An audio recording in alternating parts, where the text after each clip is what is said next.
you think about armadillo, you probably think of Texas, but scientists say they have found a home right here in Illinois. On farmland near Carbondale, Agustin Jimenez walks past acres of soybeans in a wooded area. Basically logs that have fallen, and then we look for signs of digging. Jimenez is a zoology professor at Southern Illinois University. He's hoping to catch images of an elusive animal coming in and out of a burrow. This camera trap here, and we're going to set up another camera trap on that side to document what is going in and out from both ends of this entrance. During the day, a woodchuck appears in the den.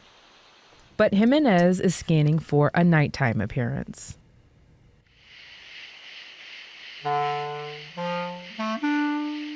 Around 2 in the morning, a 9-banded armadillo shows up, heading out for an overnight meal. Or kind of like armored raccoons. These organisms basically have a compact body. Their nose is very elongated, so their snout is very pointy. And then they have ears that to some people kind of like resemble those of rabbits.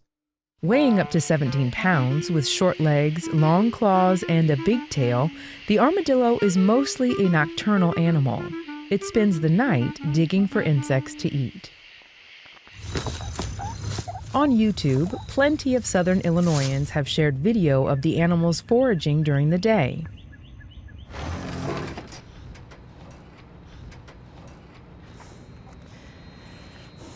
That one weighs about probably 10 or 12 pounds.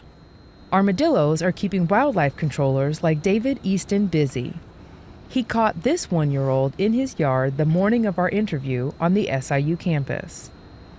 It's number 16 that I've caught since the spring on my place alone because they're doing a lot of damage to my grass and my trees. The creatures are not protected by the Illinois Wildlife Code and can be removed without a permit. Sadly, you're more likely to pass by armadillos as roadkill. That's partly because of poor vision and how they react to noises like vehicles when they cross the road. When they're spooked, they jump straight up. Well, if you straddle them in a car and they come straight up and damage themselves in your undercarriage, they're many times not salvageable anyway. Beverly Schaffstall is the founder of Free Again Wildlife Rehab in Carterville. She cares for hundreds of injured wild animals. In recent years, she's seen an increase in armadillos, which are a challenge to rehome. We tried to take them back to an area they came from. They are pretty nomadic. It's not like they've got territory that they defend. The armadillo's roots are South and Central America.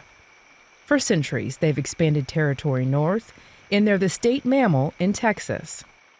According to the Department of Natural Resources, the animals were first spotted in southern Illinois in 1970.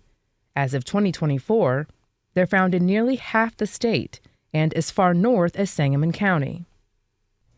SIU professor Agustin Jimenez says that part of the reason is our rechanneling of the Mississippi River and its lower water levels, which makes it easier for armadillos to cross into Illinois.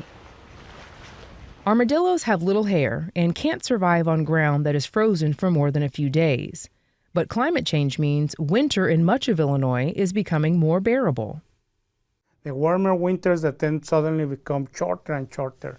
And then we believe that might have presented these animals with an opportunity to survive. This is a working hypothesis that we have.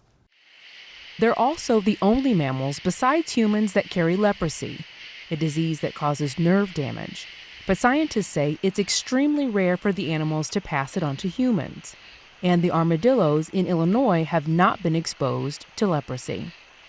So the animals that are making it here are those that were like free of infection.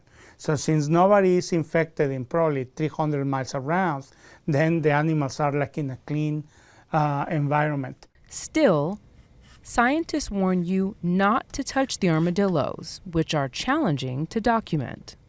Because they also have differences. They have different behaviors.